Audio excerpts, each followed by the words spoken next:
Never buckle. Simon Hayward was a quiet boy who never managed to speak with ease. Somehow learning evaded him, and the school board wrote him off along with two other boys in 1970. He had only been 7 at the time, but could not run through the alphabet, tell the time, or complete more than the most basic equations. Simon looked a lot like his older brother Jack. They both had curly hair, freckles, and a wiry build. Their father, Thompson, thought they were completely different. Jack picked things up quickly, whereas Simon struggled. His father would sit him down and drill 2 times 3 equals 6 into the boy's head. "You dumbhead," Thompson would groan. "That ain't 5 or 7 or even 9. It's 6, goddammit, 6. You don't listen because you're off in your own world. Because you're a goddamn dreamer." Although these sessions stressed Simon and made his head feel thick and his heart race, he never gave his father cause to strike. It was important to keep focused and not wander off. If he did, the old man would bring him back to the moment with a heavy slap, the kind of boy who didn't pay attention needed to stay fixed in the goddamn world. Simon loved music and learned to play the harmonica when he was 5.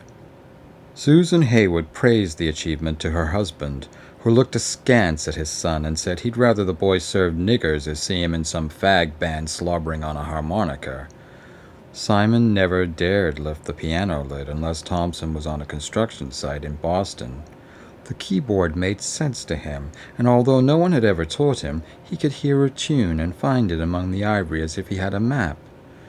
He had been working something out one day when his father came home and caught him. He was 6 years old, and Thompson slammed the lid, narrowly avoiding Simon's hands. He hollered for the boy to pull his pants down and bend over.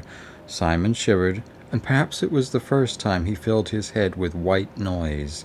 White like a cotton sheet, like the tuft of a cotton-tail rabbit, like a cloud, like vanilla ice cream, like...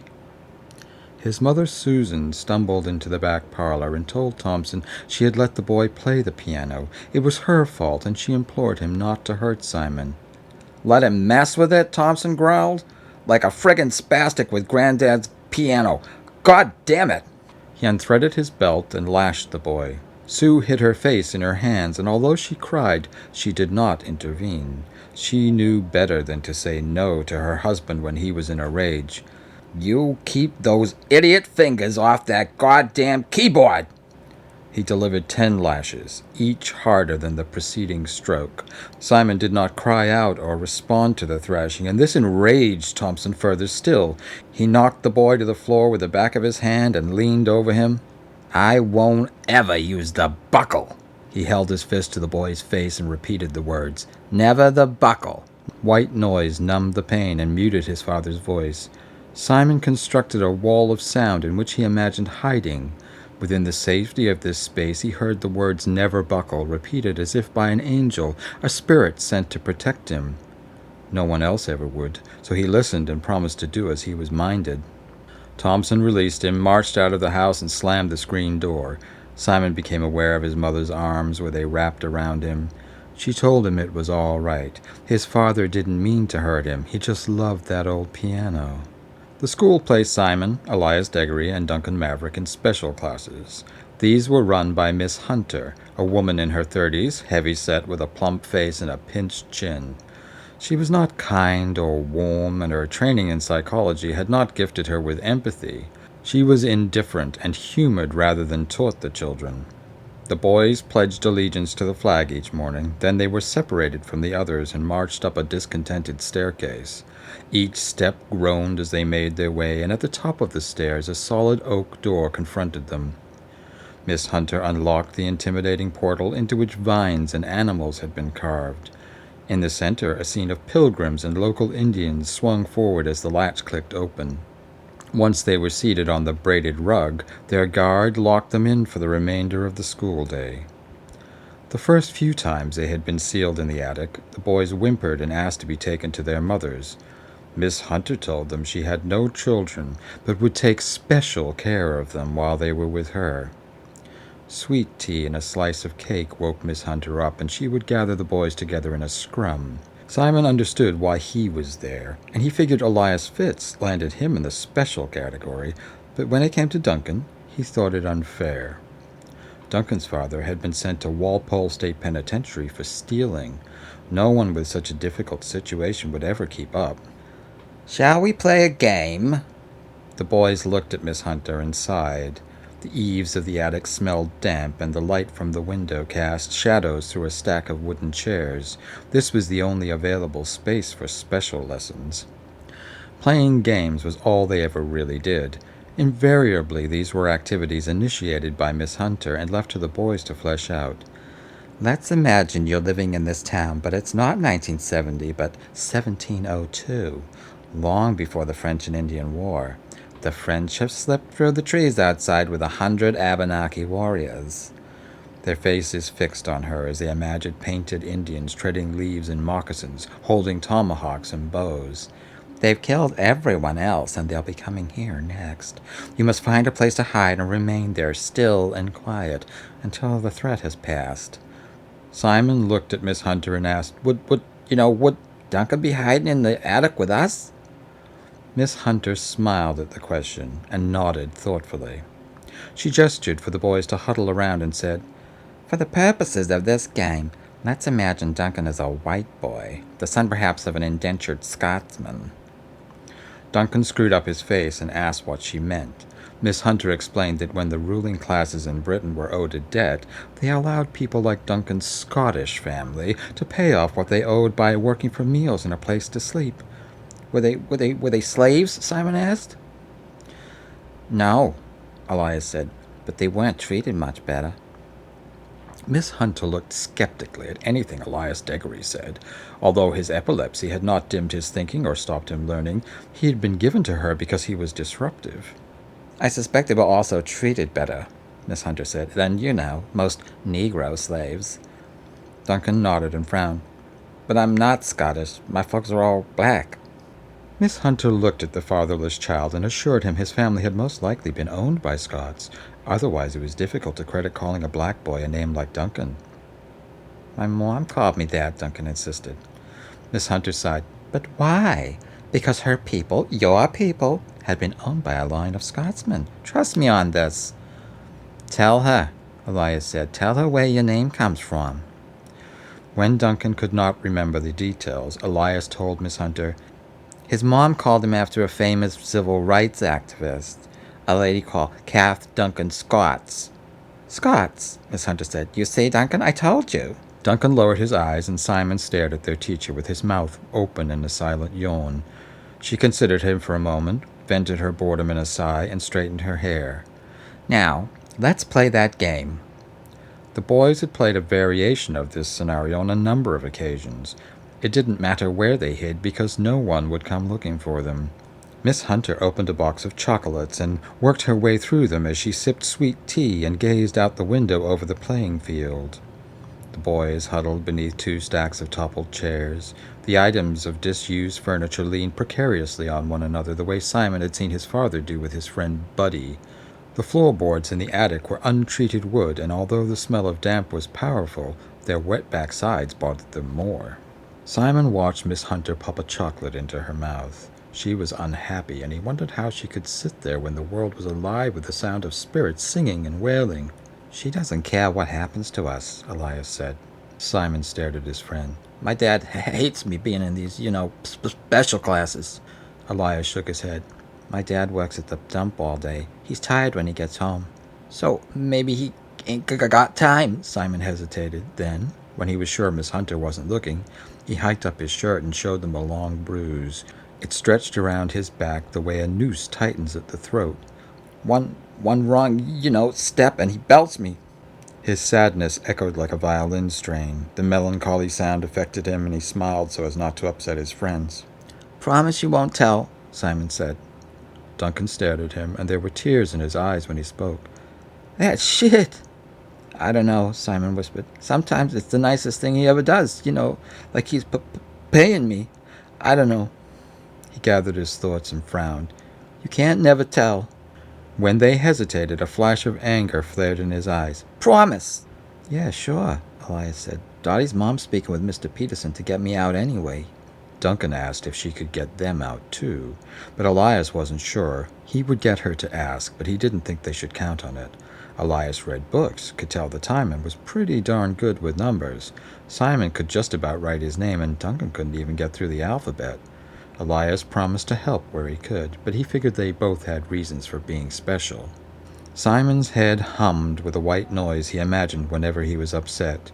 He could make it happen just like that. He couldn't remember the first time he'd done it. He'd been doing it so long. It was a comforting sound, like a vacuum cleaner or an extractor fan. It buzzed and resonated through him. The class would soon be over, and Miss Hunter would unlock the door and let them leave. Elias would find Dottie, and they would run onto the bus together. Duncan would slap hands with Jerome and Leroy Winthrop, the only other black boys in Billings, but he would have no one. His older brother Jack would leave him to walk home on his own. It was 2 miles if he cut through the cemetery, and he ought to have taken the bus, but he couldn't because they'd make fun of him and Jack might say something when they got home. Simon cut through the cemetery onto Elm Street. He pulled out his harmonica and played a series of notes. The sound ached through the memory of his father's temper. He had not seen Miss Sampson's dog until the giant poodle had him pinned to the ground. The widow came out onto the lawn and hollered at the beast. Bad dog, Bobby. She waved her stick at the poodle where it gnawed Simon's knapsack. The dog whined and let the backpack go. There was a hole chewed through a strap. Simon would have to hide the damage or he'd catch hell when he got home. Miss Sampson shooed Bobby away and helped the boy to his feet. She asked if he was all right, and when he nodded, she complimented him on his playing. Simon stared at her, and his mouth assumed the silent yawn his father found so infuriating. I heard you playing, she said, and came out to see who it was. Bobby, the damn brute, never liked the blues. If he was a human being, I expect he'd prefer Rod Stewart to Muddy Waters. She asked him to come inside. When he resisted, she screwed up her face. You've had a shock. The old woman directed him across the lawn, and they entered the salt box house through an impressive door. It looked as if it might have been reclaimed from an earlier building, perhaps from the old country. The hall had wooden floorboards, cream walls, and a coat rack beneath which a pair of walking boots had been left to dry. She coaxed him inside, and he stared wide-eyed at her home. There was a portrait of FDR at the end of a long hallway, and a large black and white photograph of Jack and Bobby Kennedy hung over the kitchen table. You'll have something to drink, she said.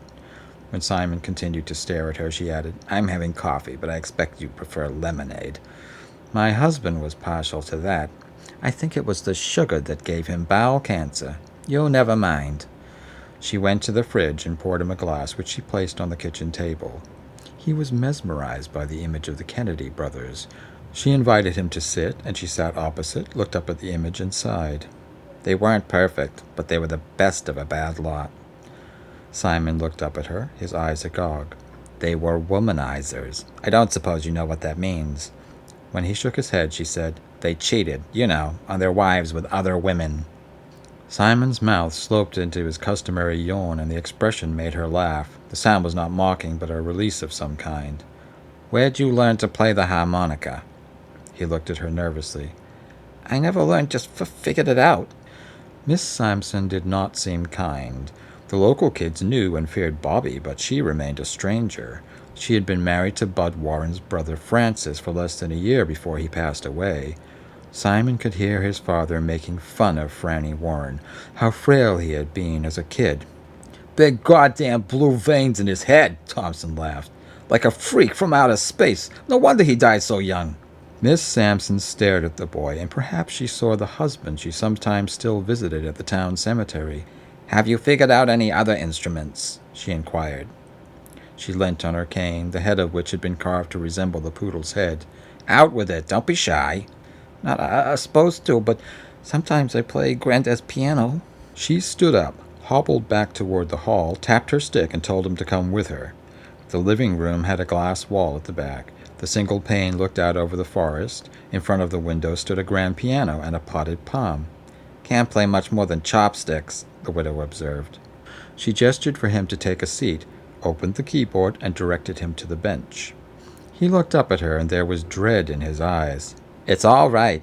This isn't your grandfather's, it's mine, and I want to hear you play. Simon brushed the air above the keys, but dared not touch them. The dog came into the room and sat beside his mistress. When Simon looked at the poodle, it tilted its head and whined. He hovered his fingers over the keyboards until the widow huffed a sigh. The first few notes were discordant and jarred, but he fluttered something over them which swept them up in a single tone, sustained by distressing a bass key. The sound was not like anything Miranda Sampson had ever heard, and yet it was familiar. Classical, blues, and bluegrass taunted, tempted, and denied one another. The conflicts inherent in this loose composition did not render it disharmonious. One argument fanned the flames of another, and an ever-present threat rumbled beneath. She listened to him play for half an hour, the way he disappeared amid the fold and fabric of the sounds he created. When he stopped, she told him how wonderful it was. Simon stared at her, and all he could think was he ought to get home or he'd be late for dinner. He thanked Miss Sampson, who would not release him until he promised to come and play for her the next day. Simon left the house through the grand oak door, ran through the woods, and came out on Vine Street. Thompson thundered downstairs and blocked the way to the boy's bedroom.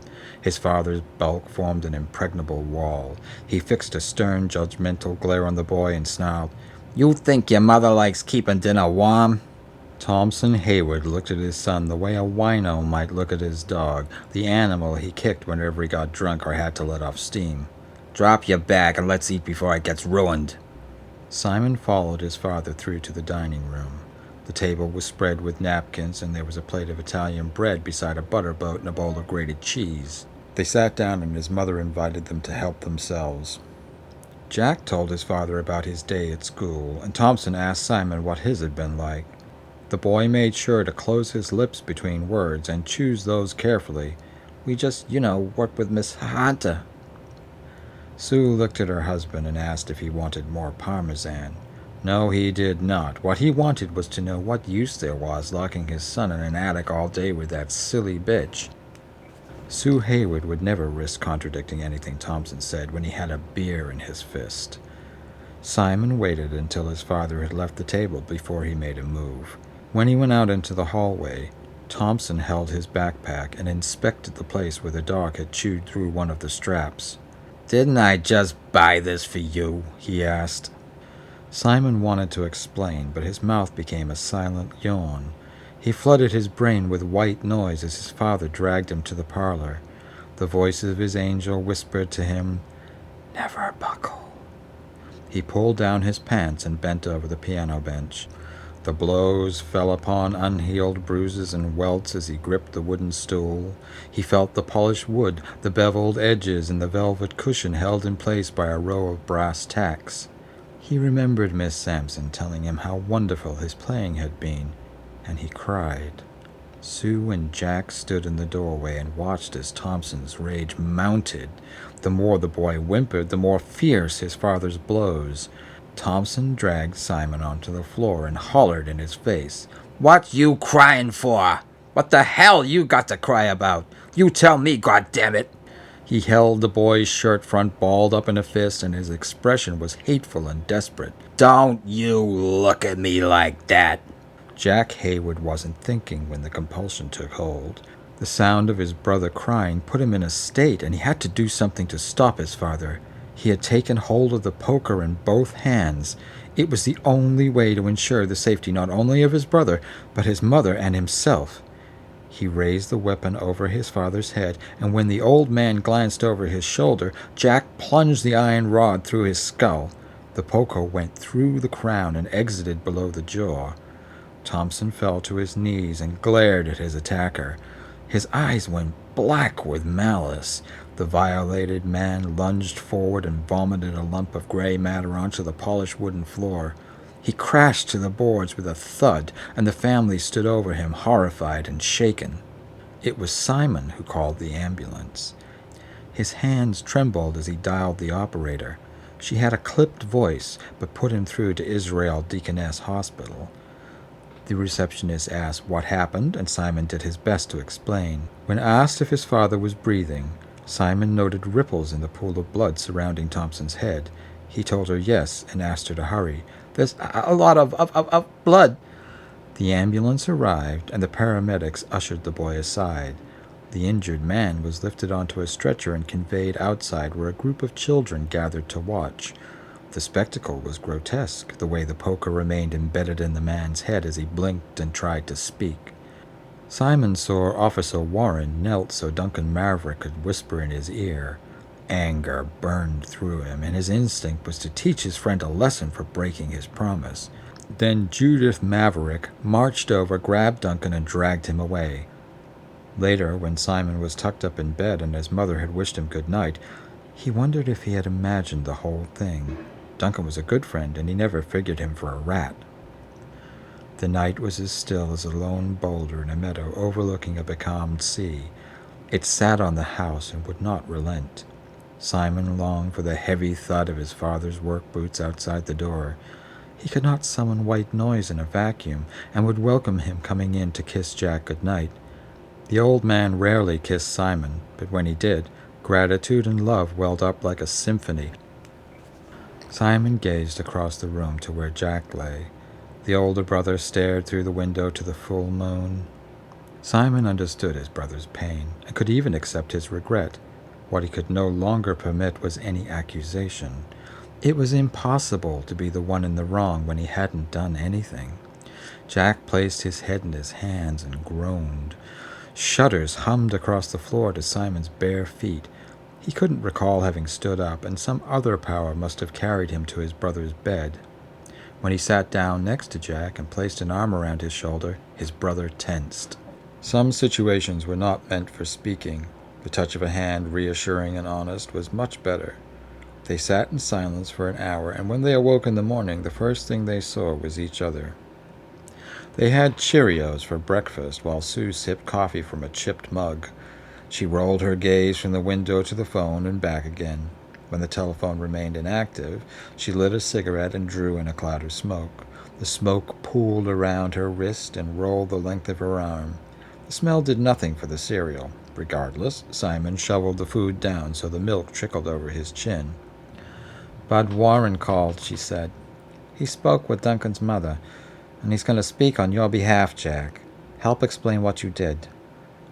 Simon felt the heat of his temper flare.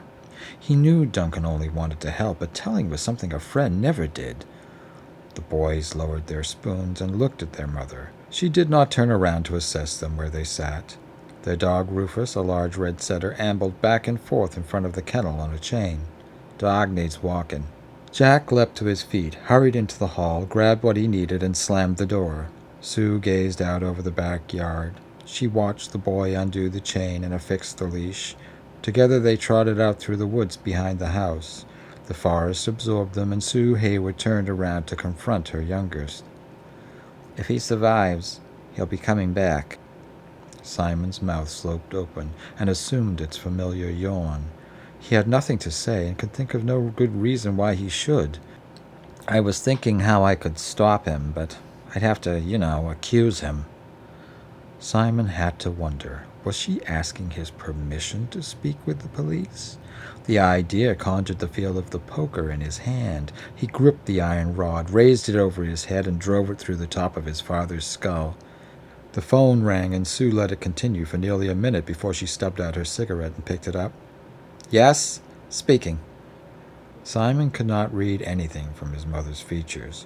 She appeared tense and fidgeted with a packet of Marlboros. He watched as she wrapped the telephone cord around her finger. Yes, I understand." Her gaze wandered, and a stray glance fell over her son.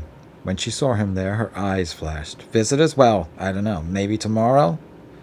She kept her gaze on Simon, but the boy could not hold it. He stepped into the hall, put on his boots and jacket, and went outside. There were no physical signs of the ambulance or his father's injury, but he could sense the moment in the driveway, as if he had been one of the neighborhood kids who gathered to watch. He cut across the road and made his way through the woods to Miss Sampson's house. She was in her backyard and saw him approach.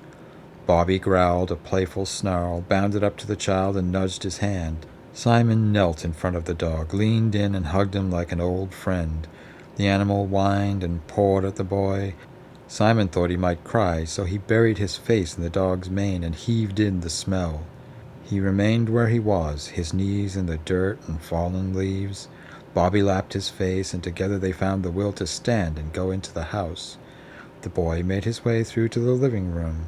The piano lid was open. Miss Sampson had expected him. He sat on the stool and rested his hands on the clavier. Music poured through his imagination before he pressed a single key. The sound built into a low groan, the death throes of dread metamorphosing into something altogether more terrifying. It rumbled in the distance and thundered all about them. Miss Sampson leant forward in her rocking chair, and something appeared to tug at her heart. Perhaps she had never been so disappointed with life. He found his way to a crescendo and allowed it to wilt. Miss Sampson's expression remained one of the deepest longing and regret. She hardened her features and bore down on him. He could feel her burrowing into his thoughts, but she never penetrated the surface to the caverns below. I won't say what your brother did was right, but it wasn't wrong. She grabbed her cane and limped to the window overlooking the forest. This town's such a strange place. Have you ever heard of Black Bill? You mean Mr. Cooper? Simon asked. Some say that's who he is. Others figure he was an escaped slave. She sighed. I expect it's nothing more than fevered imagination, but it wouldn't be wise to underestimate that. Superstition's the only thing more powerful and destructive. Her gaze seemed to disconnect from the visible world momentarily. The Deggerys used to own your house, but they fell on hard times and had to sell when Elias was born. I think maybe that was no bad thing. For them, you understand. She placed her hand to the glass, as if the barrier also separated her from the past or a future she once envisioned. She sighed and drew something on the floor with the tip of her cane. Simon intuited the image she wished to conjure was a heart. Then she scoured through it as if an arrow had struck with force, like an iron rod through an unsuspecting skull. I can't think of anything that would upset your father more than the old widow making something of you. I don't need making. Miss Sampson scowled. We'll have to do something about that impediment. Can't have you elegant as Stravinsky on the piano and bumbling like Jerry Lewis when you talk. Miss Sampson crossed the room and pressed a key into the palm of his hand. She leant forward and gave the boy a pat on the cheek. No one really knows who wanders about rattling chains in the cornfield beside your house, she said. Her gaze wandered again before she refocused on the matter at hand. Bud tells me your friend Duncan helped him understand why your brother did such a terrible thing. Shouldn't have blabbed, Simon growled. Miss Sampson stared at him for a moment. Her eyes were unkind and searching. Don't you know how brave it is for a boy like him? Ain't right just 'cause he's black. She seemed disappointed, almost despondent, until a more controlled fervor shined in her eyes. It's twice as hard, she said. He was willing to break your promise and run free with the truth. That's the only thing standing between your brother and juvenile detention. She noted the boy's confusion and said, Prison for boys. She ushered Simon to the door and said, Now run home to your family. They need you. Simon trekked through the woods, across the stream, over the old colonist rock wall, onto their lawn and up the front steps. His brother lay sprawled on the sofa in the living room, watching cartoons while his mother sipped whiskey from a cut-glass goblet. Sunlight streamed through the window and warmed the room as a cloud of smoke circled the lamp. The scene felt familiar and strange. The threat was missing. The edge to each moment felt dull, without urgency or expectation. How's Dad? Sue put down her drink and lit a cigarette. Simon perched on the armrest of his mother's chair. He was not a physically demonstrative boy, but on this occasion he thought it was okay to reach out and stroke her cheek. She grabbed his hand, and there was a hint of violence in her eyes. Don't do that, she said. A twitch of regret furrowed the skin beneath her eyes. Her features relaxed, and she took his fingers and kissed them. Perhaps we should go see. Jack switched off the TV and went out into the hall to retrieve his jacket and boots. Sue's expression suggested she hadn't meant for them to go straight away. Let me find the car keys, she muttered in a daze. Jack held up the keys and glared at her. The drive into Plymouth was familiar, and yet things looked different.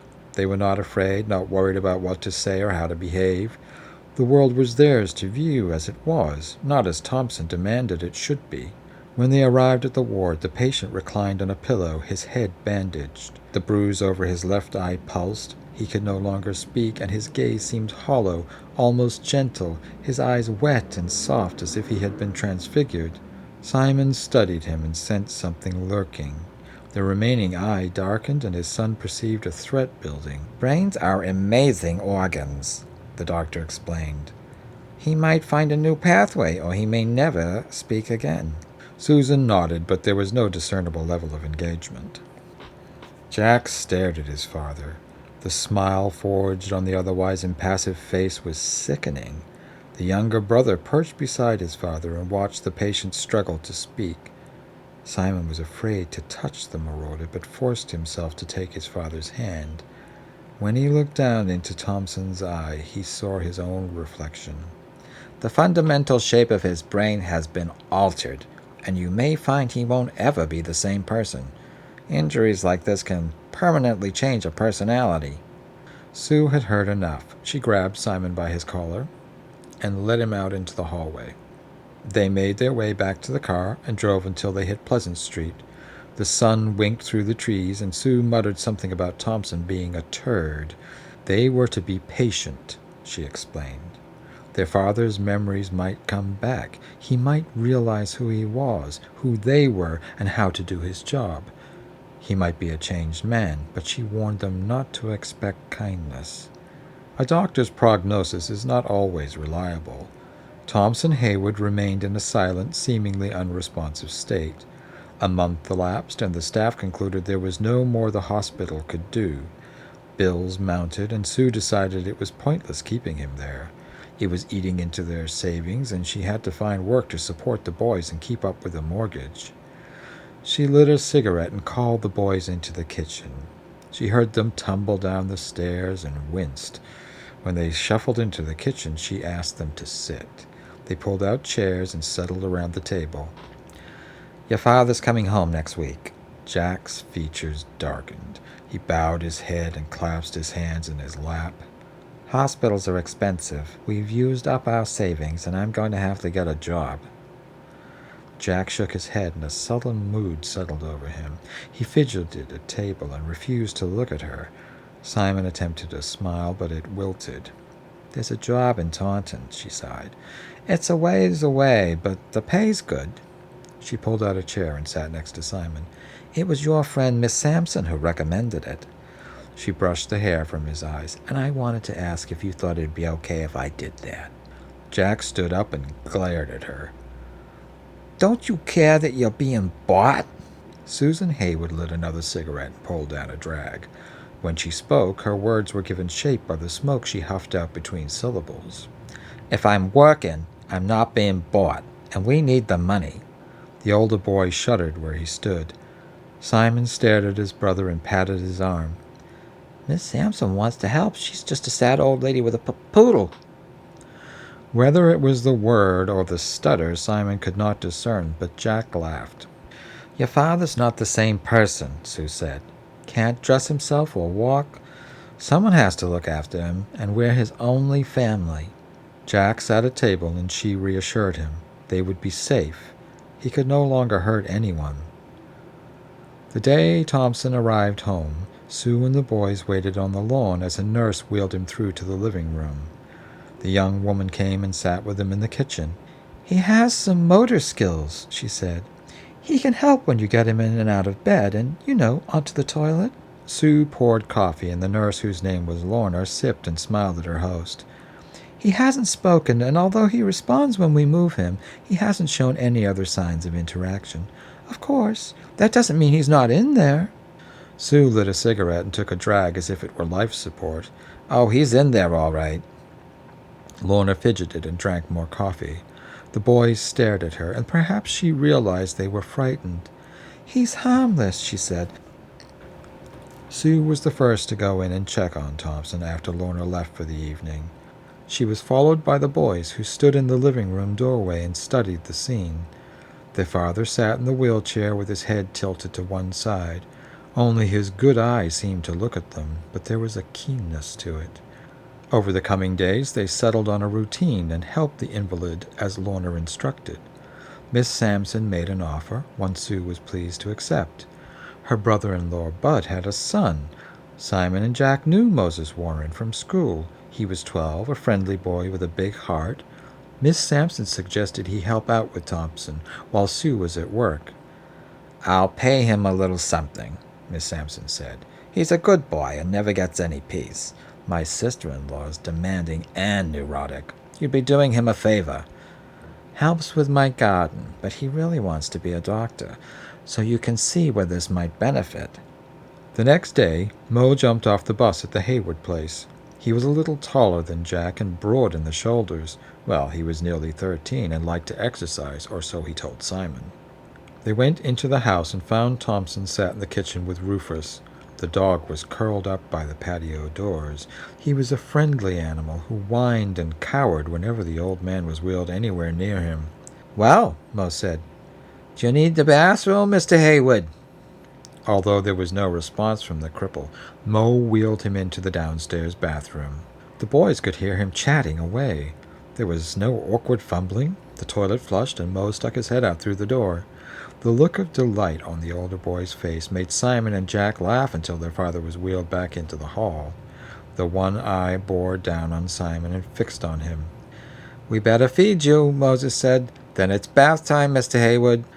When dinner was finished, Mo left the boys to their own devices and wheeled the patient to the bathroom. The water sloshed, and it wasn't hard to imagine him scrubbing their father.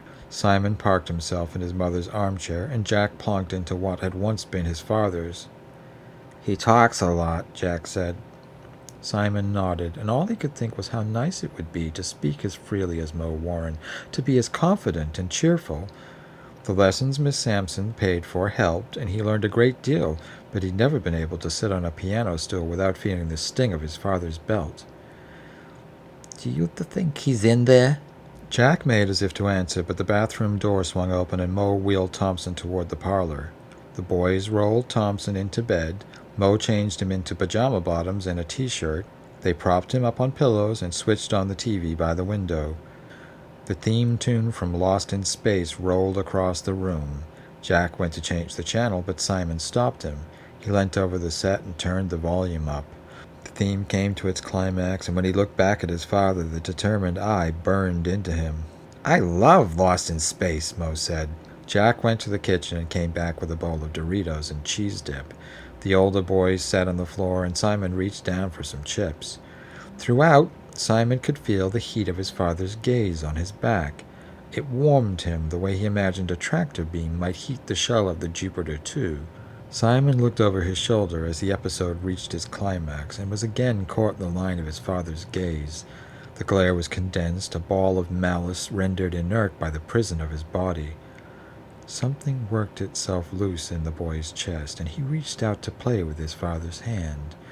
The invalid's eye darkened further still, so Simon pinched a fold of skin and twisted it. That's enough, Mo said.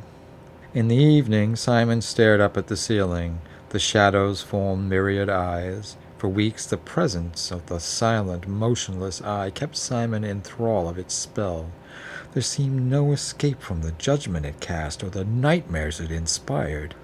Although their home settled into a contented routine, and Sue and Jack seemed to be getting on with life, things were stuck for Simon. He began to falter when it came to lessons. Miss Sampson asked him what was wrong, but he was unable to articulate anything sensible. He could no longer understand simple arithmetic, and the school started to pressure Sue to return Simon to special class. He sat in the living room one dark, overcast afternoon. It was a weekend, and Jack and Mo had set off through the woods with Rufus while Sue and Miss Sampson nursed coffees in the kitchen. He listened to them chat and could not summon the white noise he needed to obliterate the moment. Mo had parked Thompson in the parlor by the window. Simon crept across the hall and looked in on him. The eye was as bold and commanding as ever. Simon sat on the piano stool, raised the lid, and hovered his fingers over the keys. Thompson's glare bore down on his shoulders and steeled his resolve. He rumbled a bass note and worked the keys up through higher octaves. The sound gathered in the vault where frightened boys shudder beneath the threat of wicked fathers. The lighter notes were holes in vapor through which starlight poured into the pit. Simon hammered the bass end of the keyboard to produce something awful and abject. Over this he sprinkled dust in a sunbeam, particles that no longer lived or perhaps never had. He swept them up the way God fashioned the base clay of the earth into complicated beings. He hadn't noticed his mother and Miss Sampson enter the room, but when he saw them he realized he would soon be free. He rumbled the dying embers of the cyclone and let it drift away. The lightness of the sound, its subtle surrender, seemed to torment the invalid.